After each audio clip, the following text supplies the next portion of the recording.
notre Seigneur. Je dis que tu es bon et tu es merveilleux, tu n'as pas changé, tu ne changeras jamais. Tu es celui qui était, qui est, qui vient. Je recommande ce moment entre ta sainte main, Seigneur. Laisse que ton nom soit loué, laisse que ton nom soit exalté d'éternité en éternité, parce que tu es la main cachée, tu vas nous parler cet après-midi. Elohim, Seigneur de gloire, ce moment t'appartient. Laisse que tout ce qui se dira ne vienne pas d'un homme, mais vienne de toi, Seigneur, afin que ton peuple puisse être édifié.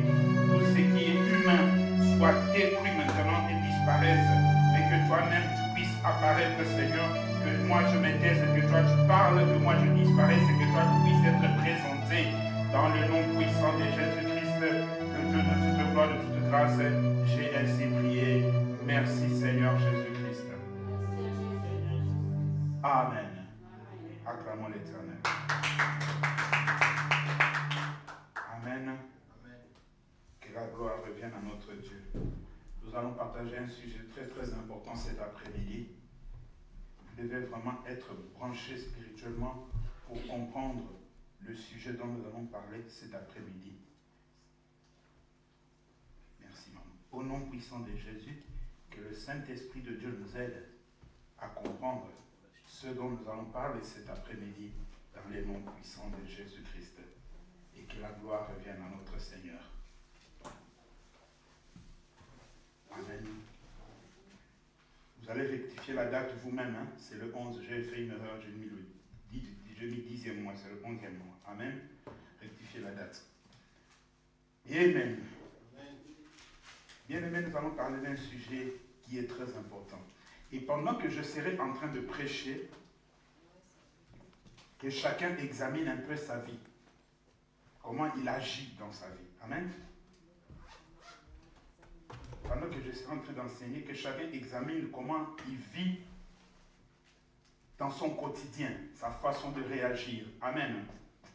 Sa façon de réagir dans son quotidien, comment cela se passe. Et tu comprendras que quelque part aussi il y a un problème. Alléluia. Tu comprendras que quelque part aussi il y a un problème, parce que nous agissons de fois d'une manière où nous ne comprenons pas. Et après que cela soit passé, nous nous posons la question, est-ce moi qui ai bien agi ainsi? Amen. Je te pose la question, est-ce que c'est moi ou ce n'est pas moi? Excusez-moi, je dois mettre vraiment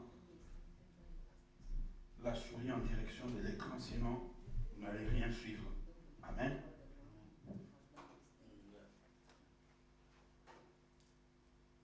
Voilà.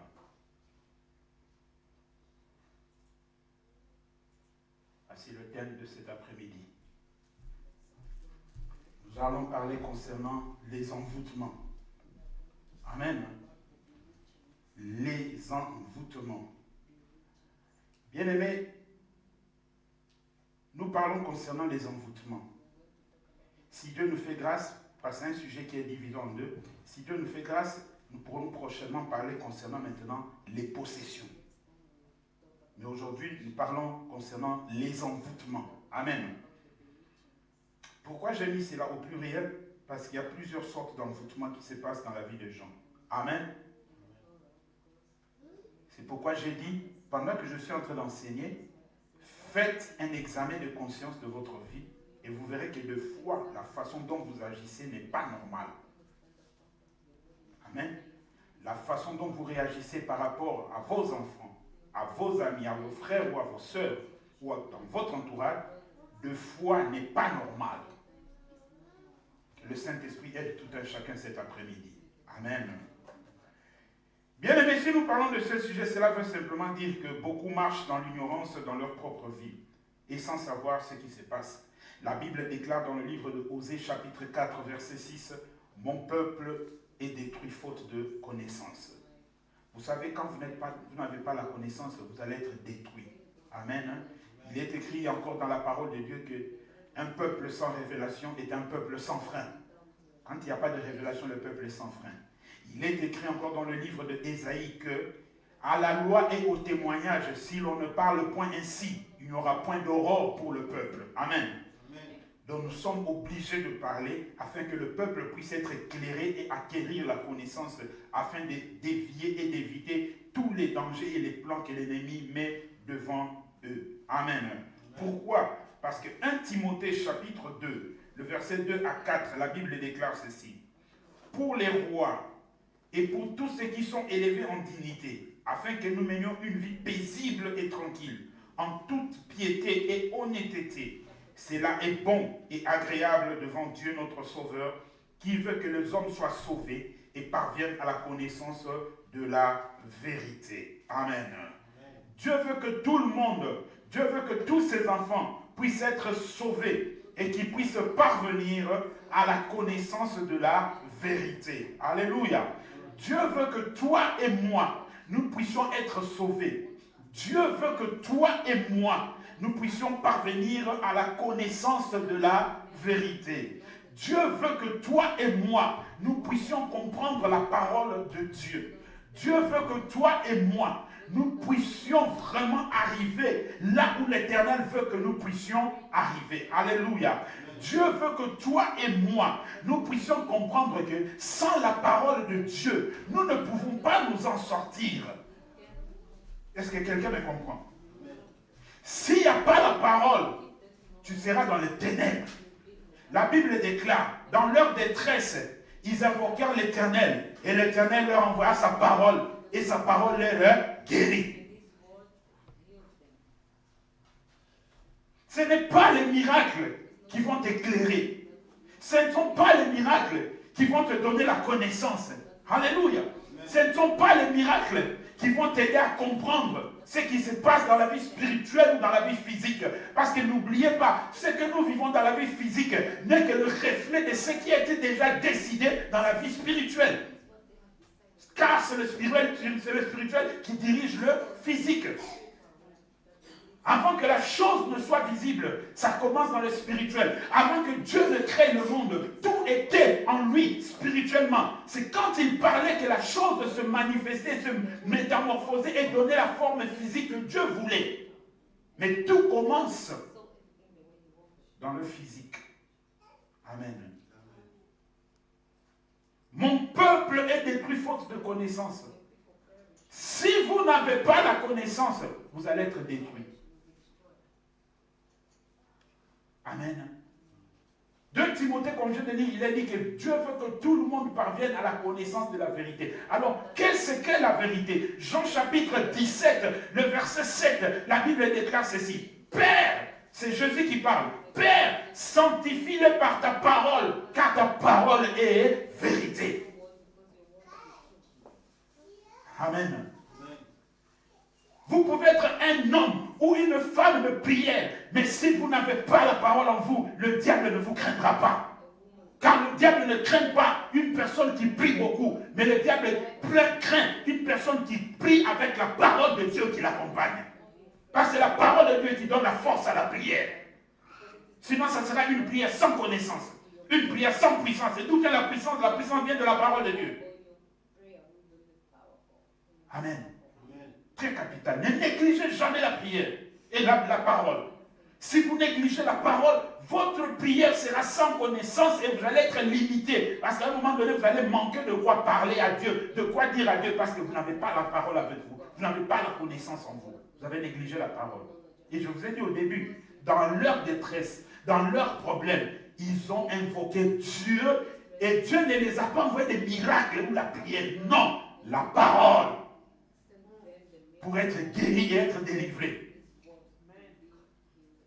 Alléluia. La parole est très très capitale. Mais si vous ne voulez pas vous imprégner de cette même parole, ça sera un problème. Et quand on parle aujourd'hui d'envoûtement, l'envoûtement, nous allons définir cela comme suite. Regardez, il y a la définition de l'envoûtement ici. Que veut dire envoûtement? Ah, je ne sais pas si je me suis perdu avec mon mouse ici. Ah, il faut que quelqu'un mette là derrière. Ah, voilà, j'ai retrouvé ça. Voilà. Voici la définition de l'envoûtement. Amen. Qu'est-ce que l'envoûtement? L'envoûtement, c'est simplement, ça vient du verbe envoûter, qui veut simplement dire brûler en effigie une personne en prononçant certaines paroles dans la persuasion qu'elle souffrira les mêmes maux. Amen. Brûler en effigie. Donne-moi le malakas. Brûler en effigie une personne. Amen. En prononçant certaines paroles dans la persuasion qu'elle souffrira les mêmes maux. Alléluia. Écoutez. Quand on veut vous envoûter,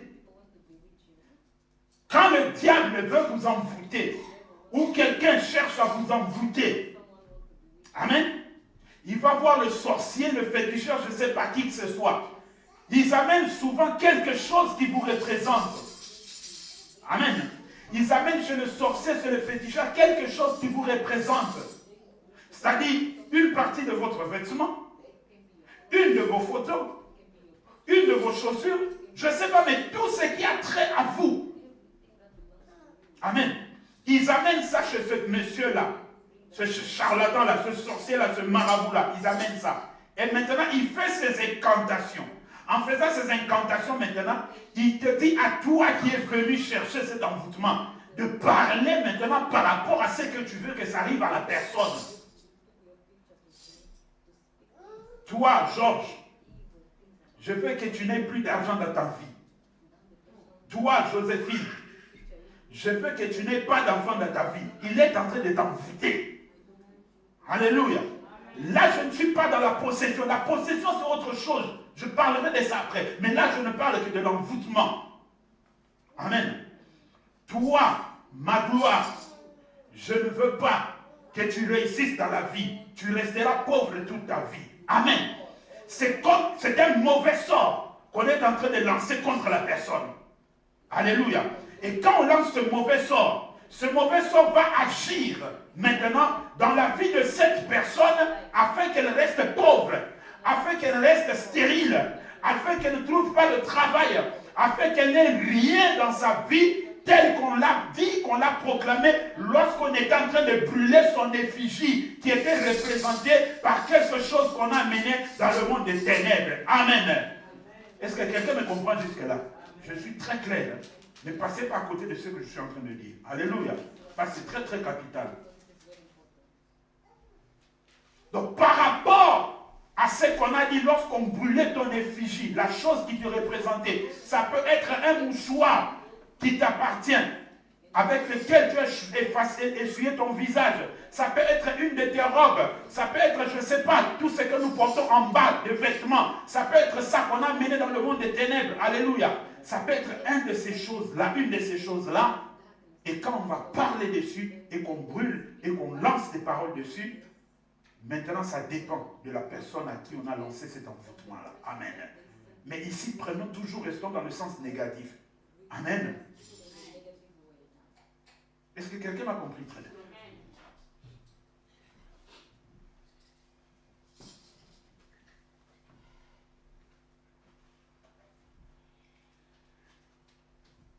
Hébreux chapitre 4, verset 12, la Bible déclare ceci. Hébreux 4, 12.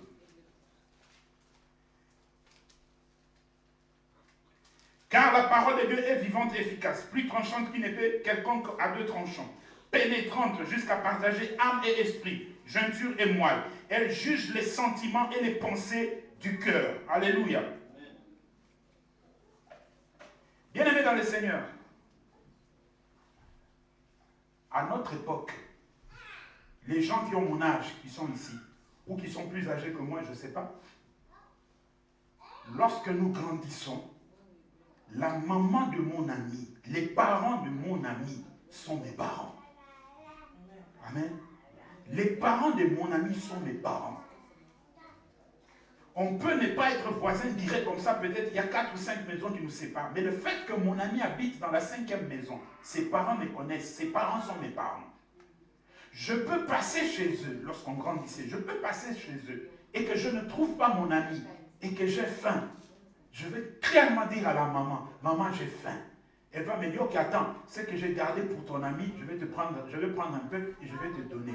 Je vais manger sans problème. Ça c'est notre génération. Amen. Ça c'est notre génération. Notre génération est une génération lorsqu'on grandissait. Le grand frère de mon ami, c'est mon grand frère. La grande sœur de mon ami, c'est ma grande sœur. On avait même peur dans le quartier de se tenir au coin avec une copine ou un copain quand tu vois, même pas ton grand frère biologique direct, mais simplement le grand frère ou la grande sœur du quartier là. Dès que tu la vois en train de venir, vous vous séparez avec la copine, tu prends un autre chemin, parce que tu as peur. Amen. Tu vois, en le voyant ou en l'envoyant, tu vois directement comme si c'était ton propre frère ou ta sœur biologique aînée. Alléluia. Amen. Ça, c'est notre génération. Une génération où le grand frère ou le papa du quartier te trouve en train de faire des bêtises, il te tire l'oreille, il te corrige même, il te tient par l'oreille, il t'amène jusque chez vous. Il dit, voici ce que je l'ai trouvé en train de faire. Et le papa et maman prennent la relève, ils te frappent encore pour te discipliner. Ça, c'est notre génération. Mais ce n'est pas la génération d'aujourd'hui. La génération d'aujourd'hui, nous sommes au temps de la fin où le monde n'est plus ce qu'il était. Les gens sont devenus méchants. Où tu vas chez la maman de l'autre là, il te donne à manger, tu manges, après 3 jours, ça devient un problème. Alléluia. Après 3 jours, tu commences à voir dans les songes quelqu'un qui t'apparaît et te dit, oh, je suis venu réclamer ce que je t'avais donné. Qu'est-ce que tu m'avais donné? Là, tu avais cru manger la nourriture, mais ce n'était pas la nourriture. Ça devient compliqué. Amen.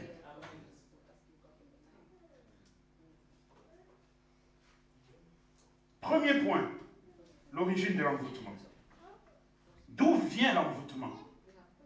L'envoûtement a pour origine le monde des ténèbres, c'est-à-dire le diable. Amen. L'envoûtement a pour origine le monde de ténèbres, c'est-à-dire le diable. Le diable n'a rien créé. Il ne sait pas comment on crée, parce qu'il n'a jamais créé. Il ne fait que copier Dieu. Amen. Il ne fait que copier Dieu. Dieu, tel que le diable le fait, il n'a pas inventé, il a pris à partir de Dieu. Tel que le diable peut nous envoûter, Dieu aussi envoûte ses enfants. Amen. Je vous donne un exemple tout simple. Dieu aussi envoûte les enfants. Tu te lèves le matin, tu te dis, ok, quand je vais me lever le matin, je vais sortir, je vais aller à la banque, je vais prendre l'argent, et après, quand j'aurai pris cet argent-là, je vais passer au supermarché. Ça, c'est ton programme que tu as fait le matin. Tu te lèves, tu te laves, et en sortant de la douche, tu sors de la maison, tu dis, oh non, non, je ne vais pas encore aller à la banque. Je crois que je dois encore aller voir quelqu'un, après j'irai à la banque. Qui t'a dit d'aller voir la personne qui est à côté? Mais il se pourrait qu'au moment où tu tournes le dos pour aller voir le voisin, tu entends que 10 minutes après, à la banque, il y a eu un braquage. C'est-à-dire quoi? Dieu, par le Saint-Esprit, a influencé tes pensées. Tu as été envoûté, mais par Dieu, pour détourner tes pensées. Est-ce que quelqu'un m'a compris? Donc le diable n'a rien créé, il ne fait qu'imiter ce que Dieu a fait. Lui aussi, il utilise les mêmes procédures, mais dans le mauvais sens maintenant, pour te détruire. Quelqu'un me suit? Amen. Donc l'origine de l'envoûtement, c'est le monde des ténèbres. Amen. Deuxième point.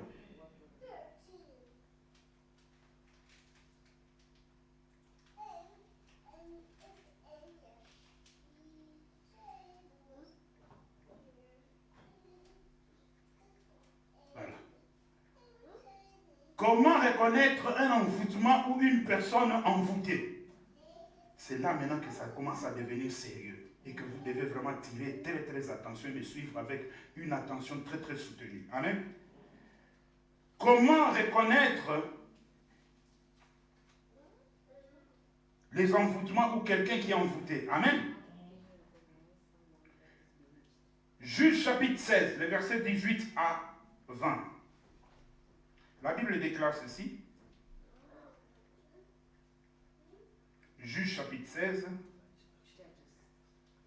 le verset 18 à 20. Samson partit pour Gaza. Il vit une femme prostituée. Il entra chez elle. On dit aux gens de Gaza, Samson est arrivé ici. Et ils l'environnèrent et s'étèrent en embuscade toute la nuit à la porte de la ville. Ils restèrent tranquilles toute la nuit, disant, au point du jour, nous le tuerons. Oh, excusez-moi, verset 18, avec moi je suis au verset 1er. Voilà. Délila, voyant qu'il avait ouvert tout son cœur, envoya appeler les princes des Philistins et leur fit dire, montez cette fois, car il m'a ouvert tout son cœur. Et les princes des Philistins montèrent vers elle et apportèrent l'argent dans leurs mains. Elle l'endormit sur ses genoux, et ayant appelé un homme, elle rasa les 7 tresses de la tête de Samson, et commença ainsi à le dompter. Il perdit sa force. Elle dit alors, les Philistins sont sur toi, Samson. Il se réveilla de son sommeil et dit, je m'en tirerai comme les autres fois, je me dégagerai. Il ne savait pas que l'Éternel s'était retiré de lui. Amen. Je reprends le verset 19, la dernière phrase. Et commença ainsi à le dompter. Il perdit sa force. Amen. Jean chapitre 11, verset 14. La Bible déclare ceci. Alors Jésus leur dit ouvertement, Lazare est mort. Amen. Nous parlons concernant les envoûtements. Bien-aimés dans le Seigneur, la Bible nous dit que Samson a joué avec Delilah au jeu de cache-cache. Amen. Il a joué avec Delilah au jeu de cache-cache. Lorsque vous avez la chose de Dieu en vous, ne blaguez pas avec ça. Ne faites pas de blagues avec ça. Dieu ne dépose pas quelque chose en une personne pour que tu blagues avec ça. Pour que tu croies que c'est une aventure que Dieu veut. Vous ne lirez jamais dans la Bible où il est écrit Dieu ria. Dieu ne rit jamais. Mais plutôt il se moque de l'homme. Mais il ne rigole jamais. Ce n'est pas écrit dans la Bible. Il n'est pas notre ami. Et au commencement, il n'était pas notre père. Il est devenu notre père par adoption à travers Jésus-Christ. Mais il n'a jamais été notre père. Au commencement, il était Dieu et il restera Dieu. Amen. La Bible nous dit que Samson a commencé à jouer avec ce que Dieu avait déposé en lui, à cache-cache avec Delilah. Il faut le maîtriser, sinon il va nous déranger. Amen. Par rapport à ce que Dieu avait mis en lui. Bien-aimé dans le Seigneur, après que cela fut passé, la Bible nous dit que Samson, Delilah le prit et le mit sur sa cuisse.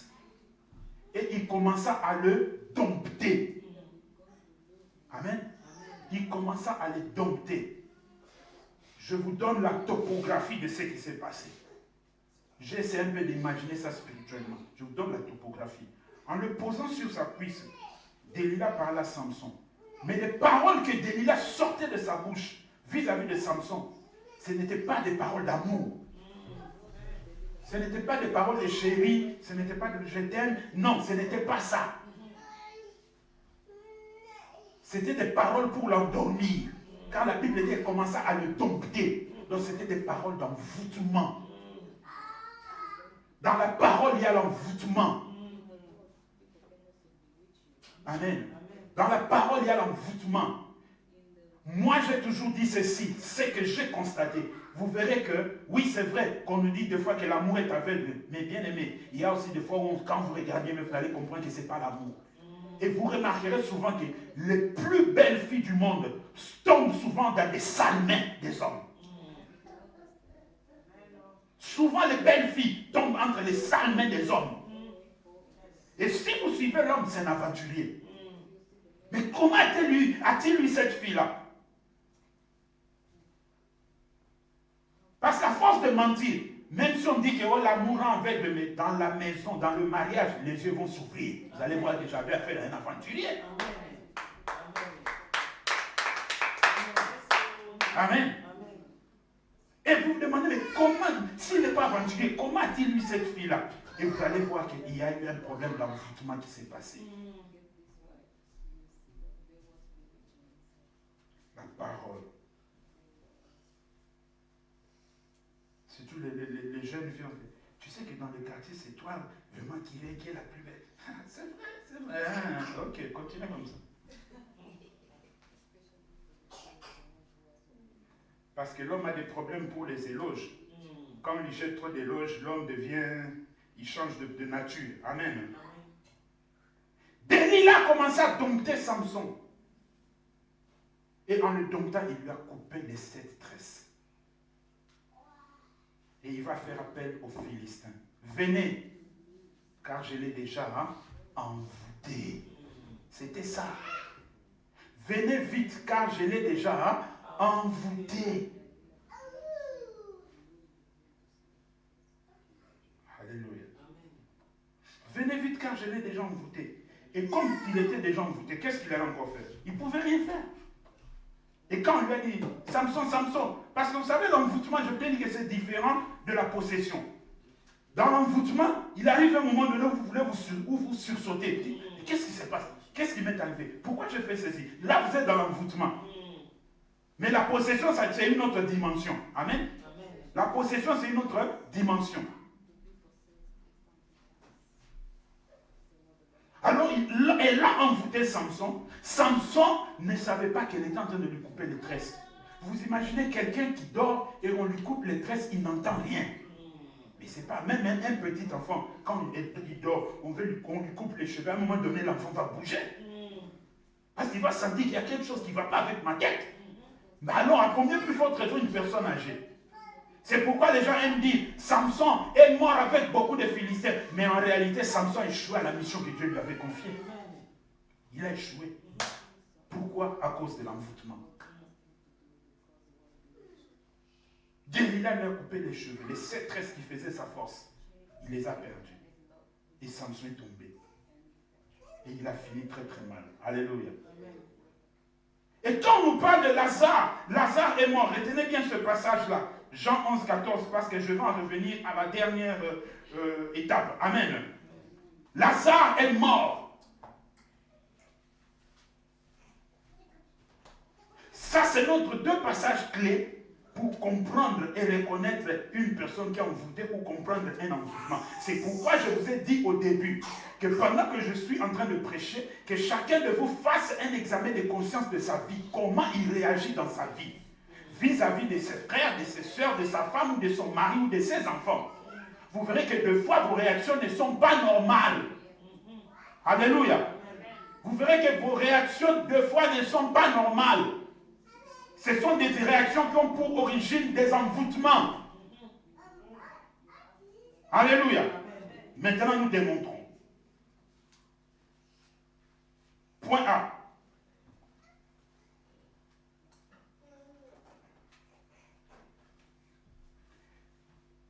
Quelqu'un qui agit différemment subitement que d'habitude. Amen. Quelqu'un qui agit différemment subitement que d'habitude. Alléluia. Je suis avec ma femme. Nous avons plus de 20 ans de mariage. Alléluia. Bien-aimée, telle qu'elle est là, elle m'a déjà très bien enregistré. Moi aussi, tel que je suis, je l'ai déjà très bien enregistré. Donc, 8 cas sur 10, elle sait à peu près comment je peux réagir si la situation se présente. Amen. Moi aussi, 8 cas sur 10, je sais comment elle peut réagir si une situation quelconque se présente. Amen. Qu'est-ce que je veux dire par là? Alors maintenant, s'il arrivait que j'agis différemment de ce qu'elle pense et connaît de moi, il y a un problème qui ne va pas. Alléluia. Il y a un problème qui ne va pas. Enlevez-lui en dessous là parce qu'il risque de couper le fil qui transmettent à la télé là-bas. Alléluia. Si ta réaction n'est pas telle qu'on te connaît, il y a un problème. On te connaît d'où? Tu as réagi avec douceur. Tu as toujours répondu avec douceur. Mais subitement, quand on te parle de tels problèmes, tu te fâches et tu commences à gifler les gens. Il y a un problème. Le monde des ténèbres t'a déjà eu. Tu es dans l'envoûtement. Alléluia. Tu es dans l'envoûtement. N'écrivez pas tout parce que sinon vous allez vous distraire avec ça. Vous n'allez pas suivre ce que je dis. Écrivez étape par étape tel que je suis en train de parler. Amen.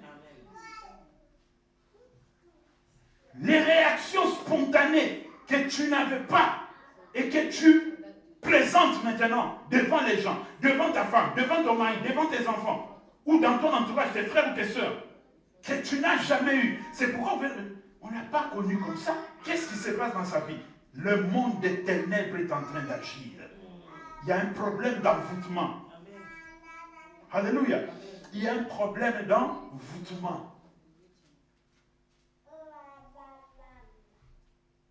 Le docteur Yonggi de la Corée, il a donné ce témoignage en disant ceci. Un jour, il était sorti, il rentre à la maison et il voit sa femme. Une femme avec qui il a commencé à l'âge, je crois, ils se sont rencontrés dès l'âge de 17 ans. Yonggi aujourd'hui est en train d'atteindre à peu près 85 ans. Alléluia.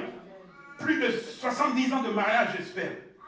Mais voilà la même personne, quand il rentre chez lui à la maison, il voit sa femme et il regarde sa femme, il va dire à sa femme, oh, pourquoi tu peux être vilaine comme ça? Mais c'est la même femme avec qui il a fait plus de 50 ans de mariage ensemble. Mais il dit à sa femme, pourquoi tu peux être vilaine comme ça? Sa femme n'a pas répondu, sa femme n'a pas réagi par rapport à ce que Yonggi avait dit. Sa femme se tournait, elle est partie dans un coin, elle a intercédé, elle se retournait vers son mari. Il a dit, toi, esprit d'envoûtement, je te chasse au nom de Jésus-Christ. Son mari a sursauté. Il a dit, oh, chérie, qu'est-ce qui se passe ici? Oui, il est envoûté. Amen. Il est envoûté. Bien-aimé, c'est vrai, la Bible est claire, elle nous dit, fuyez l'impudicité. Amen. Hein? Fuyez l'impudicité. Ça, c'est la Bible qui nous le recommande. Mais ce n'est pas aussi facile de tomber dans l'impudicité. Amen.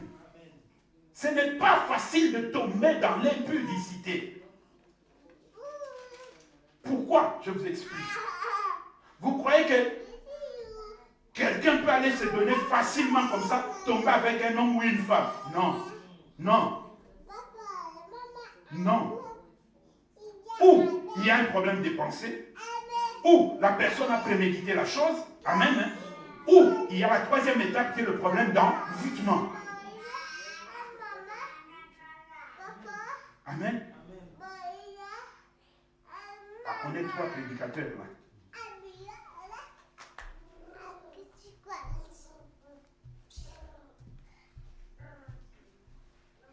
Alléluia. Où il y a un problème d'envoûtement. Parce qu'il y a de ces hommes, quand tu l'approches, si tu es une femme, il peut te sortir des paroles, et à travers ces paroles-là, toi, tu as donné ton oreille, tu as écouté. Vous savez, quand vous êtes une femme mariée, vous ne donnez pas votre oreille à n'importe qui. Quelqu'un vient, il sait que vous êtes marié, comment se dit, maman, tu sais que tu es belle. Vous-même, vous savez que je suis une femme mariée. Mais l'homme te dit que, maman, tu sais que tu es belle. Et toi, tu souris. Pourquoi tu souris? Pourquoi tu souris? Quelqu'un qui te connaît que tu es marié, il te dit que tu es belle. Pourquoi tu souris? Ce n'est pas ton frère biologique, ni ta soeur biologique, ou ni ta soeur dans le Seigneur ou une autre soeur. Mais un homme, sexe opposé, qui vient te dire, maman, tu sais que tu es belle. Et tu souris. Non. Et si tu continues à laisser ton oreille, c'est là que tu vas partir. Amen. C'est là que tu vas partir. Le danger est permanent. Amen, amen. Le danger est permanent.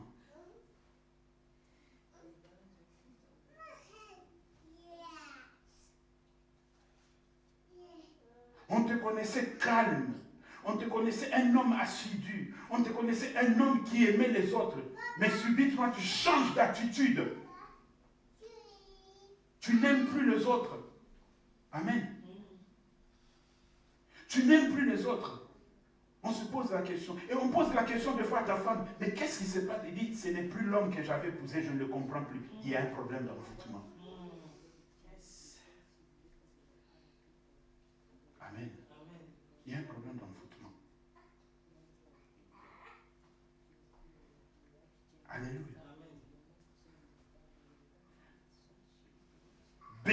les disputes inutiles. N'est-ce pas qu'il est écrit dans la parole de Dieu, Paul dit ceci, fuyez les disputes vaines. Les disputes vaines, ça ne rapporte rien. Au contraire, ça détruit. Vous savez qu'il y a de ces personnes, vous pouvez même parler, tu lui expliques, non, tu vois ici, tu as commis une erreur. Non, moi je ne commets pas d'erreur, c'est pas moi. Non, ce que je dis là, c'est ça. La personne commence à monter le ton et vous arrivez à vous disputer. Mais au juste, on sait disputer pourquoi. Elle ne veut pas reconnaître son tort, la personne part. Il y a un problème d'envoûtement. Vous avez un bien-aimé avec qui vous êtes tout le temps, il n'y a jamais eu de problème. Mais subitement, elle entre dans des disputes que vous ne comprenez pas. Tu veux lui montrer qu'ici tu as tort, la personne se fâche. Et cherche à te disputer. Il y a un problème d'envoûtement. Amen. Il y a un problème d'envoûtement. Alléluia.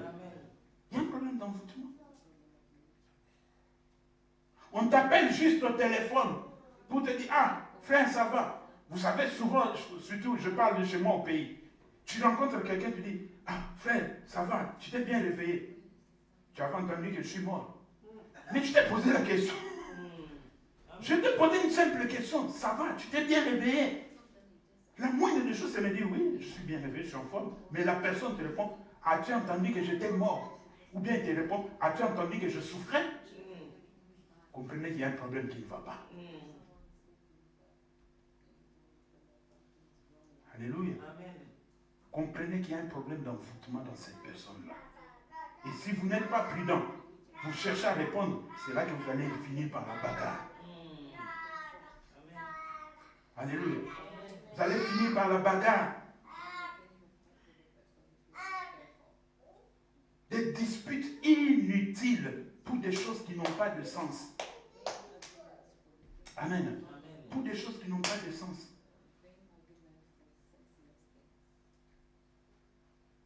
Quelqu'un qui se met en colère sans fondement. Alléluia. Se mettre en colère sans fondement. Il n'y a pas de base qui te pousse à te mettre en colère, mais tu te mets en colère. Et si tu lui poses la question, pourquoi tu t'es fâché? Oh non, bon, tu vois, bon. Elle ne pourra pas expliquer pourquoi elle s'est mise en colère. Et commence à tâtonner. Bon, tu vois, bon. Cette situation, bon, juste moi aussi, je n'ai pas vraiment bien compris. Mais tu n'as pas compris, alors pourquoi tu t'es mis en colère? Il y a un problème d'envoûtement. Amen. Le monde tel que Dieu travaille 24 heures sur 24, le monde des ténèbres aussi travaille 24 heures sur 24. C'est pourquoi la Bible nous recommande à 1 Thessaloniciens chapitre 5 verset 17, prier sans cesse. Bien aimé, dans la vie chrétienne, il n'y a rien qui est acquis d'avance. C'est un travail permanent. C'est un travail permanent.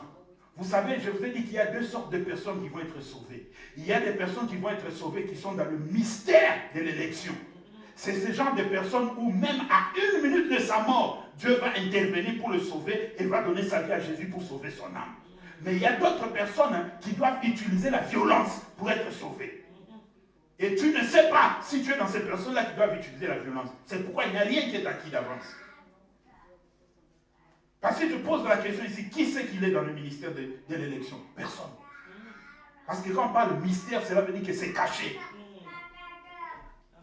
Amen. C'est pourquoi il n'y a rien qui est acquis d'avance. Il faut lutter chaque jour. Le combat spirituel, c'est la lutte chaque jour.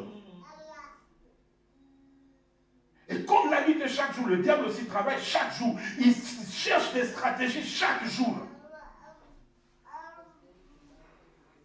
Mais nous sommes là que pour vaquer à la prière et étudier la parole pour contrecarrer.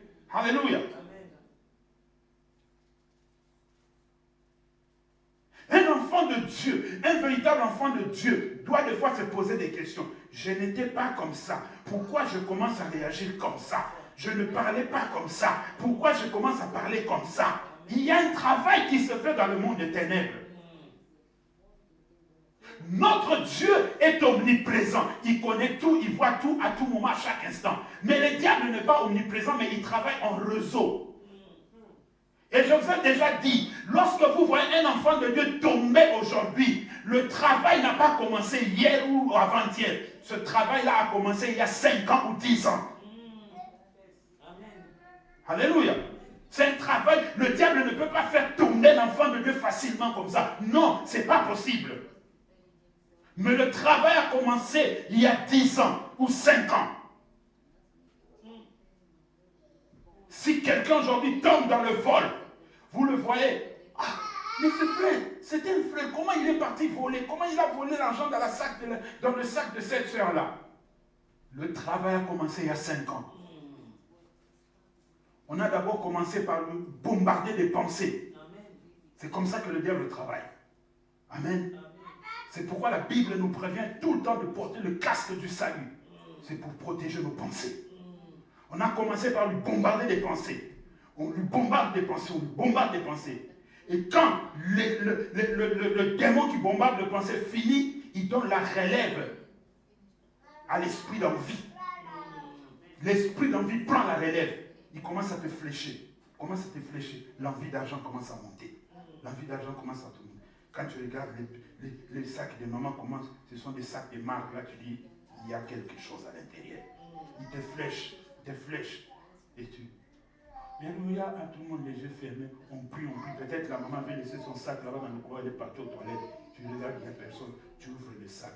Et quand on voit que cette envie-là a atteint son paroxysme, là maintenant c'est l'esprit de vol qui vient achever l'histoire. Et tu mets la main, tu sors le porte-monnaie de maman, tu regardes, tu trouves 50 €, tu remets le faire. Ce travail a commencé depuis longtemps. Ce n'est pas un travail du jour au lendemain. Ce n'est pas possible de faire tomber l'enfant de Dieu du jour au lendemain. C'est un travail qui prend 5 ans ou 10 ans. Mais vous êtes tombé pourquoi? Parce que vous n'avez pas fait garde. Vous n'avez pas fait attention. Amen. Tel que je vous ai dit, lorsque la personne prononce des paroles, des malédictions, des mauvais sorts par rapport à votre effigie ou la chose qui vous représente dans le monde des ténèbres, ces démons-là entrent en action. C'est toi maintenant qui dois discerner. Ça, ce n'est pas moi. Je n'ai jamais agi comme ça, je n'ai jamais parlé comme ça, je n'ai jamais réagi comme ça. Il y a quelque chose qui ne va pas. C'est pourquoi je vous ai toujours dit que la vie chrétienne, c'est une vie de se faire violence soi-même. Quand tu remarques qu'il y a quelque chose qui ne te va pas, fais-toi violence. Entre dans la prière. Entre dans la prière et prie. Tu verras que l'ennemi va reculer.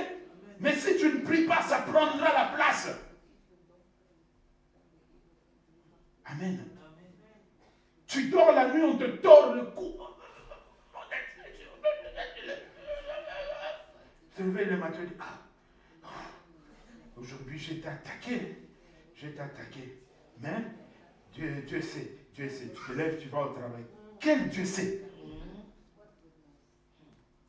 Tu as été touché. On t'a touché.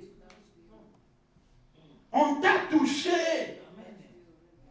Ton problème, c'est que tu avais envie de dormir. Oh, quand tu voyais, c'était à 3h du matin. Et tu sursautes comme ça, tu regardes 3h45. Je veux continuer à dormir. Non, c'est à ce moment-là, il y avait un combat spirituel qui se passait. Lève-toi. Lève-toi. Accepte de perdre le sommeil, car ta vie en dépend. Ta vie en dépend. Accepte de perdre le sommeil. Lève-toi. Mais tu ne veux pas te lever. Tu continues à dormir.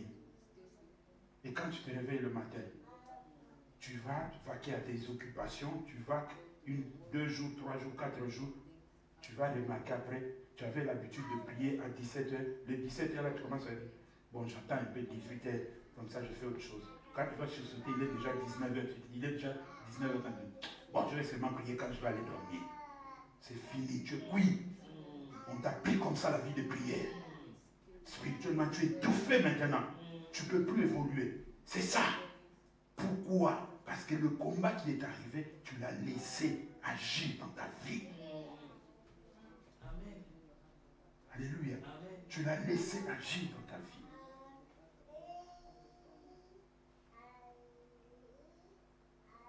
Posez-vous des fois la question, pourquoi je me suis fâché, je me suis mis subitement en colère par rapport à cette situation? Pourquoi? Pourquoi?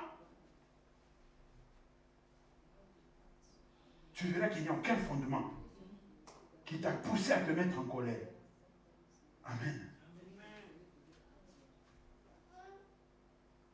Et je rappelle à vous les parents, vous parents des enfants, vous mères des enfants, vous pères des enfants, si tu parles avec ton enfant et que tu sens la colère monter en toi, je préférerais que tu partes.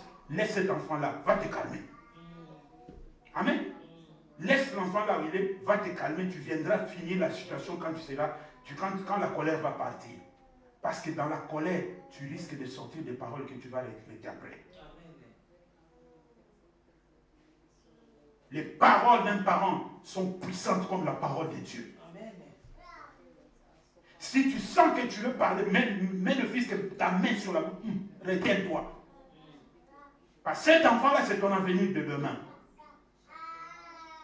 Quand tu auras ton troisième pied, c'est cet enfant-là qui te fermera le pagne. Quand tu auras ton troisième pied, c'est cet enfant-là qui te fera porter le pantalon. Donc ne détruis pas son avenir parce que tu t'es mis en colère. Amen. Préserve l'avenir de tes enfants. Si tu sens que la colère monte, déplace-toi. Attends que tu te calmes. Après, reviens pour parler. Parce qu'il y a des colères qui peuvent te pousser à dire des choses que tu vas regretter. Ou de pousser à des actes que tu vas regretter après. Alors la meilleure chose, c'est où tu fermes la bouche, où tu te déplaces. Amen. Amen. Très, très, très important. Ne détruisez pas l'avenir de vos enfants. Alléluia. Amen. Mais vous verrez, des fois, nous crions sur les enfants pour rien. Tu pouvais parler tranquillement comme ça. Tu dis, non, là, tu n'as pas bien fait. Ici, tu ne devais pas faire ça. Ici, tu sais bien que je n'aime pas ça. Pourquoi tu as fait ça? Mais tu te mettais en colère pour rien. Et quand l'enfant te regarde, il se demande, pourquoi maman s'est mis en colère? Pourquoi papa s'est mis en colère pour cette situation? Et toi-même, après, quand tu vas te rasseoir, quand tu vas te lever, mais pourquoi je m'étais fâché? Il y a un problème d'envoûtement. Le monde des ténèbres a travaillé quelque part. Amen. Amen. La majorité de nos colères, à 70%, ce sont des colères qui viennent de l'envoûtement. Amen. Alléluia. Amen. Ce sont des colères qui viennent d'envoûtement. La majorité de nos colères. Nous nous mettons trop souvent en colère pour rien. Nous croyons des fois qu'en se mettant en colère, nous voulons montrer que nous sommes durs, nous sommes solides. Non, non, non, non. Je peux ne pas me mettre en colère, mais te répondre pour te montrer que je suis dur, mais sans me mettre en colère aussi. Ce n'est pas le fait de se mettre en colère qui va montrer que je suis dur. Combien de gens se sont mis en colère devant les autres et quand on va passer derrière, on lui donne un billet d'argent, il change de position. Ah, il y en a beaucoup, et surtout dans la politique, il y en a beaucoup. Donc ce n'est pas la colère qui définit l'homme. Or, un homme réfléchi, c'est un homme qui a une maîtrise de soi. Peu importe la situation, il doit se maîtriser. Examiner la situation, lire la situation. Amen. Vous savez, j'ai un ami, il est marié avec une Hollandaise. Il a aussi un ami, donc l'ami de mon ami. Amen. Alors cet ami-là allait souvent beaucoup en Belgique, parce qu'il a de la famille là-bas. Et son ami-là, donc l'ami de mon ami-là, il a eu une voiture. C'est lui qui allait souvent le déposer à la gare. Il était devenu comme ça. Et quand il allait le déposer à la gare... Mais maintenant, son ami, lorsqu'il lui déposait à la gare, il partait, il savait qu'il va faire 5 jours. Il lui dépose dimanche. Mais le dimanche, il ne vient pas voir sa femme. Il vient le lundi. Il dit, Tu sais que tel, il est partant de lui. Il dit oui, je sais. Ah, ok. Mais au juste, est-ce que tu sais vraiment ce qu'il va faire en Belgique? Au juste, tu sais vraiment ce. À force de dire ça à la femme d'autrui, cette femme-là a commencé à avoir des idées. Or, en réalité, l'ami ne faisait rien de mal. Amen. Et un jour, comme la femme a commencé à... Il a tellement trop dit ça, la femme s'est emportée dans ses dires et il est parvenu même à lui donner un bisou sur la bouche. Mais heureusement que la femme s'est ressaisie quand même. La femme, comme elle avait vu qu'elle avait fait une faute quelque part, vous savez, des fois, les femmes blanches aussi aiment aussi tellement de vérités. Ces vérités-là, ce sont aussi compliquées. Amen. Quand son mari est revenu, mon ami, 2 mois après cette situation, il dit, tu sais qu'il y a 2 mois passés, voici ce qui s'est passé, voici. Il lui a expliqué que ton ami là, il est venu, me disait, tellement j'ai mis ça dans ma tête, j'ai perdu le contrôle, on s'est embrassé. Il a dit, c'est vrai, ok, il n'y a pas de problème. La muse là a fait comme si aussi rien n'était. Ils étaient là, ils parlaient, un jour il a dit, oh, je vais aller quelque part, est-ce que tu peux m'accompagner? Il a dit, où? Je lui ai dit, non, toi viens, c'est moi, tu peux m'accompagner quelque part, c'est toi qui as le véhicule. Il est venu, ils sont entrés dans la voiture, ils sont sortis, ils sont arrivés quelque part, il a dit, non, garde-toi ici. Ils sont descendus à un bistrot là, ils se sont mis. Il a commandé des jus d'orange, un pour lui et un pour sa mère. Et il a commencé maintenant à lui déballer tout ce qu'il connaissait sur lui. Alléluia. Il a commencé à déballer tout ce qu'il connaissait sur lui. Quand il a fini à la fin, il a dit, à partir d'aujourd'hui, tu as interdiction totale de venir chez moi à la maison. Tu as interdiction totale de m'appeler sur mon numéro de téléphone ou d'appeler ma femme. Et tu as interdiction aussi totale de fréquenter un membre de ma famille que je t'avais présenté. Alléluia. Vous voyez, il a géré la situation. Parce que ce qui était fait était déjà fait. Réagir avec colère, ça allait changer quoi? Parce que c'était déjà fait. Et un jour, comme Dieu est Dieu, il s'est retrouvé dans une situation tellement compliquée qu'il n'avait personne pour l'aider. Parce que là où ils habitaient, il n'était que 2 noirs, dont lui et mon ami là. Il est venu frapper à la porte de mon ami. Mon ami descend, il ouvre la porte et dit, qu'est-ce qu'il y a? Il était à genoux en train de pleurer comme un enfant pour expliquer la situation qui lui était arrivée. Mon ami là le renvoie d'abord et dit, dégage. Il part, il pleurait. 2 jours après, mon ami là m'appelle et dit, regarde telle situation. J'ai essayé de balancer maintenant la situation. Mais avant de lui répondre, je lui ai posé la question. Toi, qu'est-ce que tu penses? Je ne voulais pas aller au-delà de ses pensées. Moi, je lui ai renvoyé la balle. Lui m'a posé un problème, moi aussi je lui ai renvoyé la balle, mais d'une manière masquée. Amen. Amen. Je lui ai posé la question, que penses-tu? Tu veux l'aider, oui ou non? Il a dit, je voulais l'aider, mais... Moi, je dis, tu as dit que tu peux l'aider. Il dit, je vois comme si, mais quand je parle, moi, je dis, non, tu veux l'aider, oui ou non? Et à la fin, il m'a dit, je peux quand même dire, moi, voilà, je suis de ton côté, aide-le. Alléluia. Bah, je ne voulais pas lui dire le contraire de ce que lui pensait, parce que je me suis mis aussi au milieu et à sa place. J'ai compris sa situation et j'essaie de voir la situation aussi qui arrive à l'autre. Mais je voulais que lui-même sorte cette réponse-là. Amen. Amen. Vous savez, des fois, quand quelqu'un veut vous poser un problème, cherchez à percer sa pensée. Amen. Ne répondez pas trop vite par rapport à ce que vous sentez. Cherchez d'abord à percer la pensée de la personne. Si vous percez la pensée de la personne, vous pouvez l'aider. Parce que des fois, si vous allez dans le sens opposé de la personne, ça risque de compliquer vos relations. Amen. Amen. Colère plus que sans fondement. Un autre problème d'envoûtement. Pas de finalité glorieuse dans les problèmes. Tu commences une affaire, mais tu n'as jamais de résultat glorieux. Amen. Tu commences une épargne d'argent, mais subitement tu dis non, cet argent je vais l'utiliser pour autre chose. Rien de glorieux n'arrive. Alléluia. Amen. Pas de finalité glorieuse dans quoi que ce soit. Il y a un problème.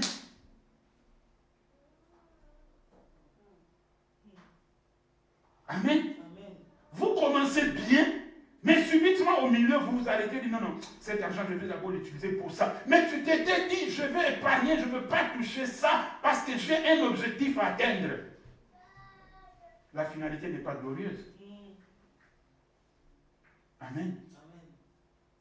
Tu commences une affaire. Tu dis que je vais faire telle affaire, je vais partir par-ci, par-là, je vais faire ceci, je vais faire cela. Mais à la fin, il n'y a rien de bon qui sort. Pourquoi? Parce qu'on avait brûlé ton effigie en disant que toi, tu ne feras jamais rien avec l'argent. C'est pourquoi dès que tu commences, tu es sur 0, tu arrives à 4, les paroles qui ont été prononcées se manifestent dans ta vie. Toi-même, tu dis non, ça, je vais voir ça après. J'ai vu une très belle chemise là, une très belle robe là. Ah, il y a une fête qui est en train d'arriver. J'ai vu une très très belle robe là. Tu vas prendre cet argent là, tu vas acheter la robe qui coûte 250 €, mais tu avais un projet pour atteindre 1500 € pour faire quelque chose de bon. Pas de finalité glorieuse. Alléluia. Amen. Pas de finalité glorieuse. Parce qu'on avait parlé sur toi. Tu travailles, tu dis, dès qu'on me paye mon salaire, voici ce que je vais faire avec mon salaire. Mais tu seras étonné quand tu reçois ton salaire.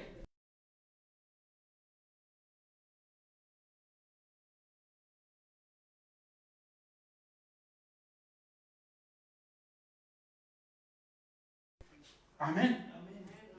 Et pire encore, au lieu d'avoir plus, tu commences à avoir moins sur ton compte en banque. À tel point que même si on t'appelle au pays, que maman est malade ou ton frère ou ta soeur est malade, il faut au moins 100 $ pour qu'on l'hospitalise d'urgence. Tu commences à manquer même les 100 € là. Pourquoi? Parce qu'on avait déjà dit par rapport à l'envoûtement que tu ne feras rien avec l'argent. Alléluia. Amen. Tu tournais bien dans les affaires. Et subitement, un frère ou une soeur ou ta maman est venu te rendre visite à la maison. En partant, les affaires ont commencé à patiner. Écoutez, vous devez atteindre la dimension où, quand Dieu vous dit que les origines de vos problèmes, c'est ton père, ta mère, ton frère ou ta soeur, vous devez atteindre la dimension d'accepter. Si vous n'atteignez pas cette dimension-là, votre vie future même est en jeu. Parce que si c'est là où vient le problème, et que vous restez selon la chair, vous n'allez pas réussir dans la vie. Mais le problème, c'est quoi? Quand Dieu vous montre et vous parle que l'origine de vos problèmes, de votre envoûtement, de ne pas avancer, aller de l'avant, c'est ton père ou ta mère, tes frères ou ta soeur. C'est quoi? C'est de savoir gérer la chose. Des fois, c'est notre façon d'agir qui amène des problèmes. Directement, tu dis, ah, comme c'est lui l'origine de mes problèmes, je veux l'appeler, tu prends le téléphone. Oh, Dieu m'a montré, je t'ai vu clairement dans une vision. C'est pas comme ça qu'on réagit. Non, non, non, non, non, non, non, non. Amen. Qu'il soit sorcier, qu'il soit marabout, la famille restera la famille. Amen. Comprenez-moi très bien. Dieu n'a jamais fait qu'il y ait des ex-familles. Quand tu es né dans cette famille-là, tu resteras dans cette famille-là. Tant que tu resteras sur la terre. Maman, je t'ai vu dans une vision. Tu étais en train de me serrer le cou. Et ta maman dit, ma fille ou mon fils, moi je suis sorcière. Effectivement, elle est sorcière, mais elle ne le dira pas. Mais toi, comme Dieu t'a révélé, tu n'as pas compris que c'est ton intimité avec Dieu. Tu l'exposes comme ça. Mais tu vas encore te créer des problèmes. Tu t'imagines appeler ta mère ou ton père sorcier. Qui va...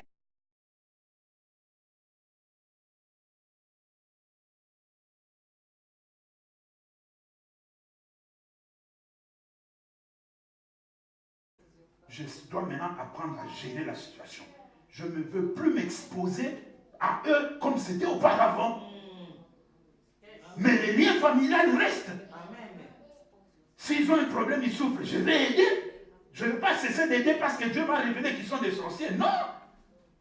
Si je veux donner de l'argent, je prie pour cet argent et je les donne. Ils ont besoin d'aide. Parce que vouloir ou pas, même s'ils sont sorciers, si un problème leur arrive, comme tu as le même sang et la même chair que tu auras mal au cœur.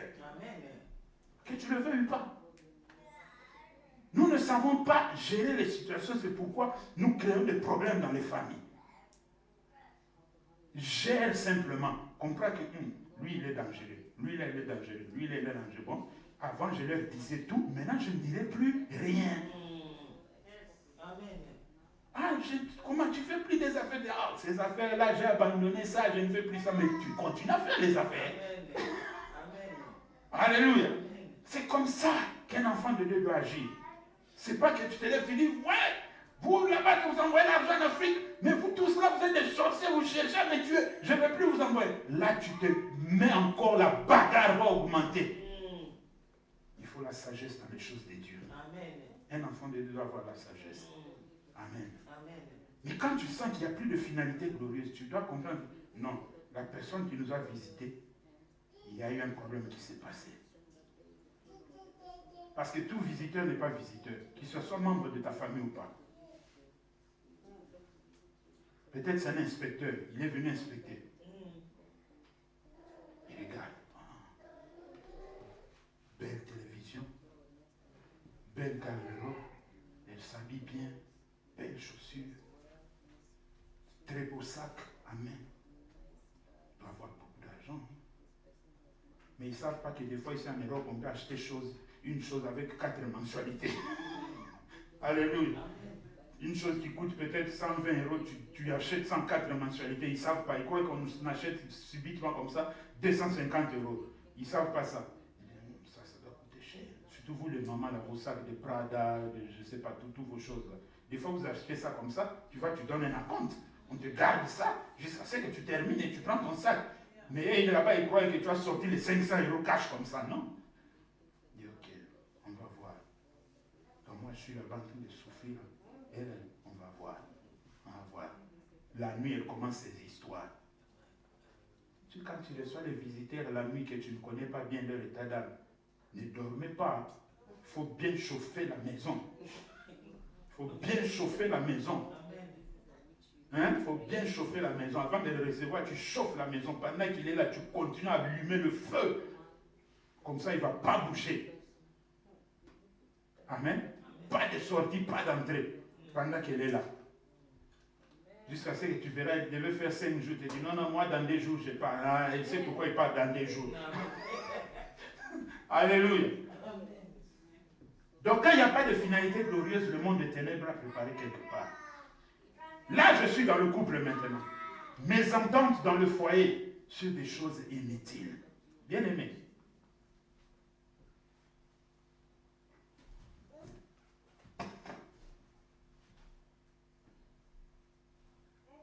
Papa Albert et maman Abigail, ils habitent au 3e étage. Hein? Ok.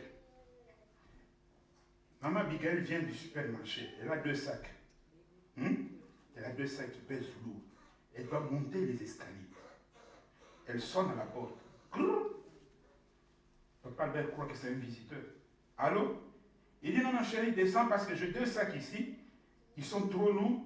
Je ne peux pas monter avec les 2. Je vais laisser un ici, je vais monter avec l'autre, bien descendre, tu viens, on monte ensemble. Oh non, non, débrouille-toi!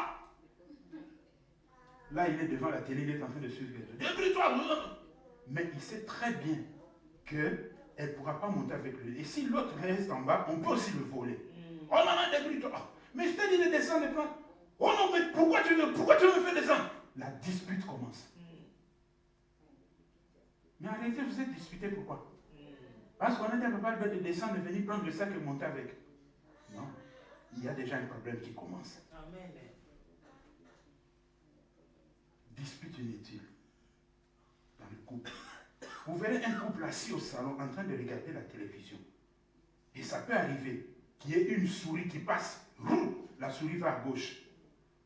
Et la femme dit à son mari, chérie, tu as vu la souris qui est passée là, elle est partie à gauche. Le mari dit, non, non, non, non, non. Moi je l'ai vu, elle est passée à droite. La femme dit non, elle est passée à gauche. Le mari dit non, elle est passée à droite. La dispute commence.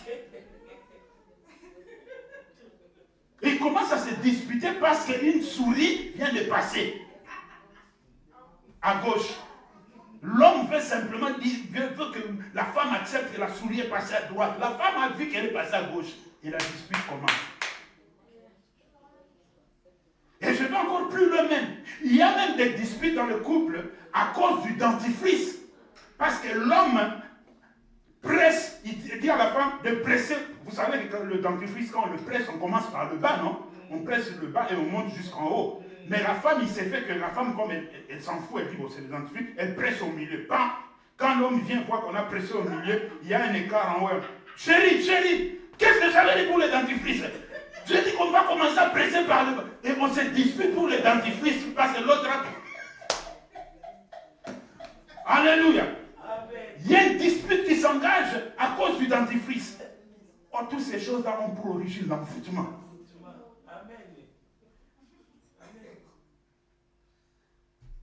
Il faut faire beaucoup d'attention. Ce sont des petites choses, mais si vous ne faites pas attention, ça peut éclater, ça va créer un problème dans le couple. Et vous savez, dans le couple, tellement que vous vous aimez très fort, vous devez faire attention parce que si vous vous mettez en colère et que vous vous échangez des paroles, vous risquerez de vous dire des choses que vous allez regretter après. Amen. Vous risquerez de vous dire des paroles que vous allez regretter après. Et vous savez qu'il y a certaines paroles qu'on ne peut même pas dire, peu importe la situation. Mais si tu le sors, ça devient compliqué parce qu'on ne peut plus enlever. Même si on se demande pardon, on ne peut plus enlever. Parce qu'en ce moment-là, je ne connais pas vraiment comment lui gère ça dans son cœur. Comment elle gère ça dans son cœur. Je ne sais pas.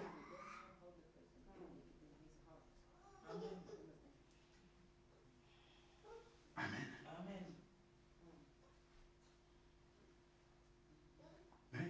Donc dans le couple, de fois, on se dispute comme ça pour un rien.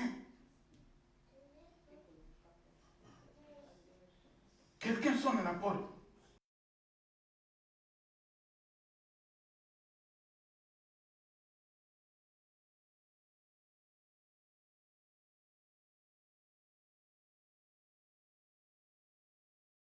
Tu n'as pas entendu la sonnerie. La moindre des choses, c'est quoi? Papa, toi qui as entendu la sonnerie, va d'abord, ouvre la porte. Gère la situation et tu reviens. Chérie, tu n'as pas entendu qu'on sonnait à la porte? Je n'ai pas entendu, j'étais tellement concentré dans le film. Ok, c'est fini, ça s'arrête là. Mais tu verras l'homme revenir. Toi, tu es toujours dans tes films, là, film, on a sonné à la porte, tu n'as pas entendu. Pourquoi tu te fâches? Parce qu'elle n'est pas partie répondre à la porte à la sonnerie. Pourquoi tu te fâches? Et ça, c'est une situation qui doit t'amener à la colère.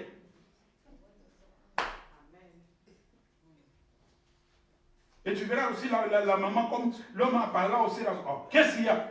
Toi, tu as ouvert la porte, où est le problème? C'est à moi que tu réponds comme ça. Fais attention, c'est moi qui t'ai épousé. Ah. Et ça finit comme ça. Parce que les hommes aiment ça. Oh, c'est moi qui t'ai épousé. Nous, les hommes, nous aimons ça. Pour prouver à la femme que c'est moi le maître. C'est moi qui t'ai épousé. Alléluia. Non, mais toutes ces choses-là ont pour origine le monde de ténèbres. Amen. Des fois, nous ne mentons pas aux gens. Oh, ce sont eux qui lui disent de faire ça. Non, non, non. Voyons d'abord l'aspect spirituel. Amen. Le troisième point.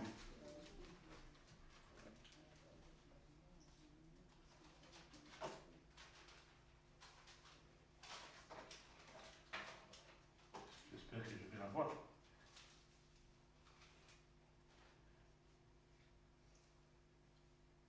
Voilà.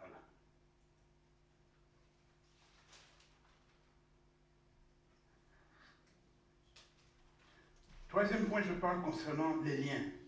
C'est pourquoi je vous avais dit de bien retenir Jean chapitre 11, verset 14. Amen. Ici, nous voyons le cas de Nabal. 1 Samuel chapitre 25, le verset 2 à 17. Le cas de Nabal. 1 Samuel 25, 2 à 17. La Bible nous parle que David avait tellement bien gardé les choses de Nabal, mais au retour, lorsque lui a eu besoin d'aide, Nabal n'a rien fait pour l'aider. Et David était déçu du comportement de Nabal. Amen. David était déçu du comportement de Nabal parce que Nabal n'était pas intervenu par rapport à sa situation. Et il est arrivé que lorsque David a pris la résolution, amen, lorsque David a pris la résolution d'aller tuer Nabal, c'est là que sa femme Abigail de Carmel va intervenir pour dire non, n'agis pas comme ça, car cet homme-là agit et réagit par rapport à son nom. Or, Nabal veut dire fou. Amen. Nabal veut dire fou. Donc, une personne qui a de la folie en elle ne reconnaîtra jamais le bienfait qu'on lui a fait. Alléluia. Ne reconnaîtra jamais le bienfait qu'on lui a fait. C'est pourquoi vous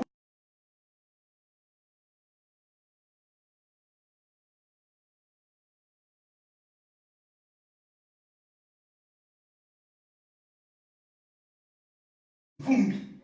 Et Mvumbi, ceux qui sont originaires de cette partie du pays savent que cela veut dire mort, cadavre. Vous vous imaginez, on vous donne un nom, mais vous n'avez pas demandé à avoir ce nom. Ce nom, vous le détenez de vos pères.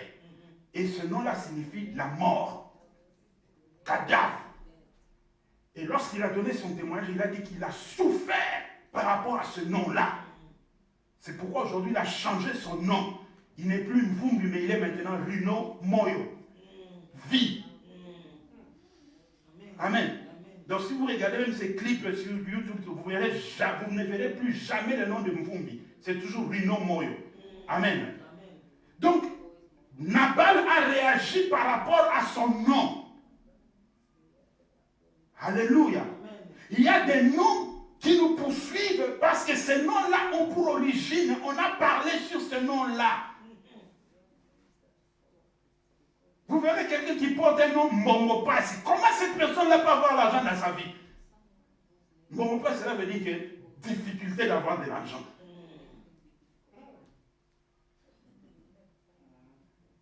Donc c'est une personne qu'on a déjà tracé le pilier. Il ne peut pas dépasser l'escalier numéro 2.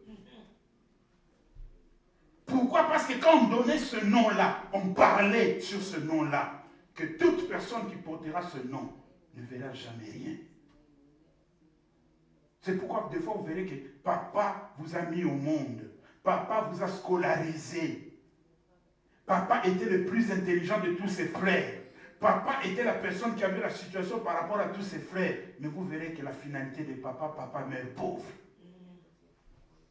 Le nom. Et si vous, les descendants, vous n'acceptez pas Jésus-Christ dans la vie, vous brisez ça, vous allez passer la même situation. Jésus a dit, Lazare est mort. Et quand il est arrivé, regardez ce qu'a fait Jésus. Jésus, quand il est arrivé devant le tombeau de Lazare, il a dit, Lazare, sors. Lazare est sorti ou il n'est pas sorti? Il est sorti. Lazare vient à l'église, il ne vient pas à l'église. Il vient à l'église. Lazare est dans l'intercession, il n'est pas dans l'intercession. Il est dans l'intercession. Lazare chante ou il n'est pas chante? Il chante. Lazare prêche ou il ne prêche pas? Lazare prêche. Parce qu'il était sorti. Donc Lazare prêche. Lazare est dans l'intercession. Lazare conduit la louange. Lazare joue très bien le keyboard. Mais le problème de Lazare, c'était quoi? Quoi qu'il pouvait faire, il restait libre.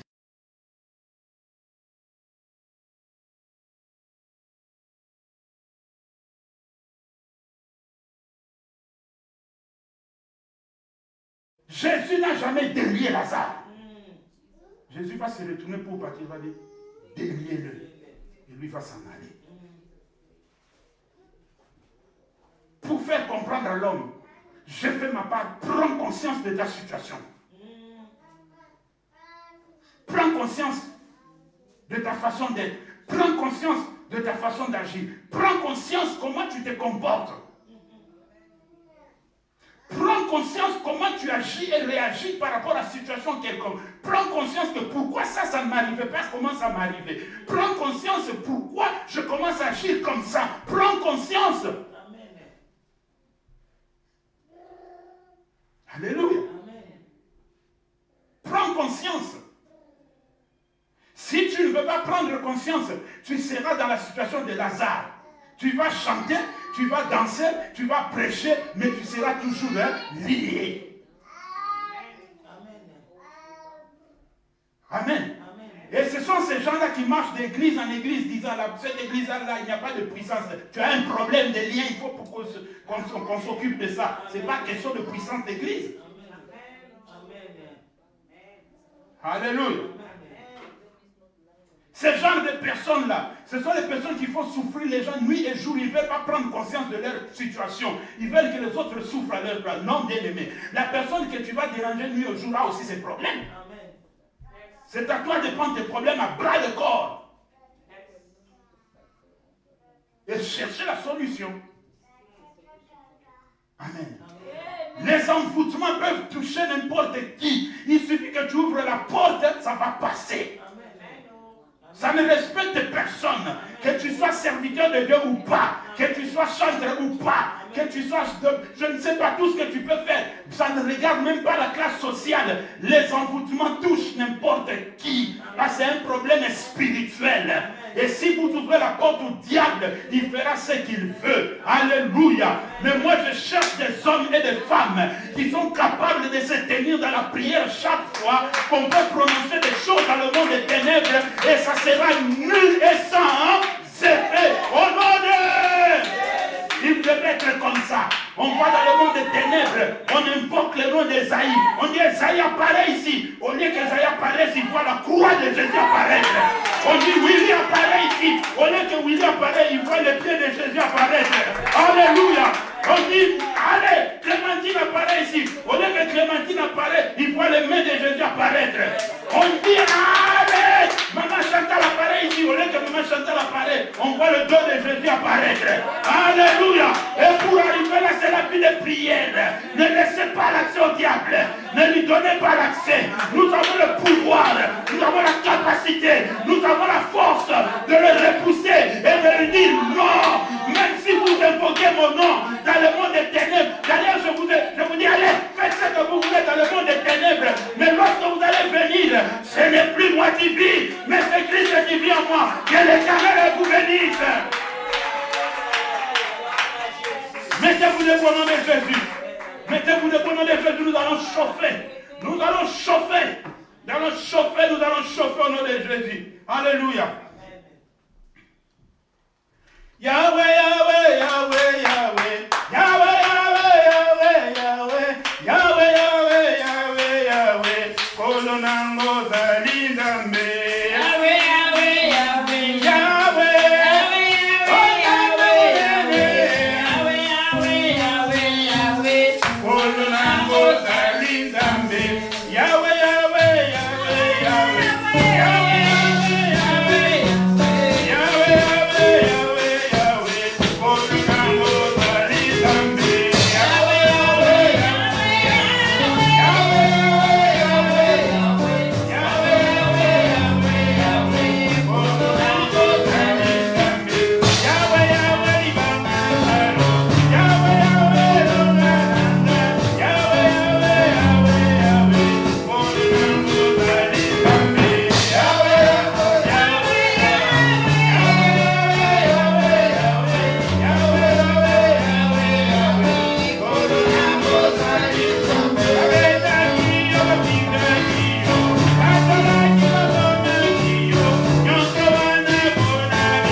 dit dans le monde des ténèbres, par rapport à votre vie, par rapport à votre situation, que le feu de Dieu consume cela, que le feu de Dieu consume cela. Au nom de Jésus, prière.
Jésus. Toute prophétie.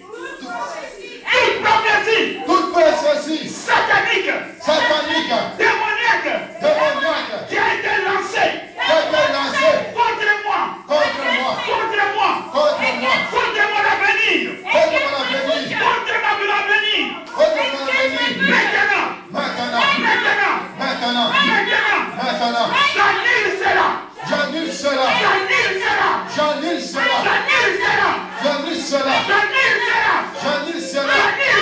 J'annule cela. Maintenant.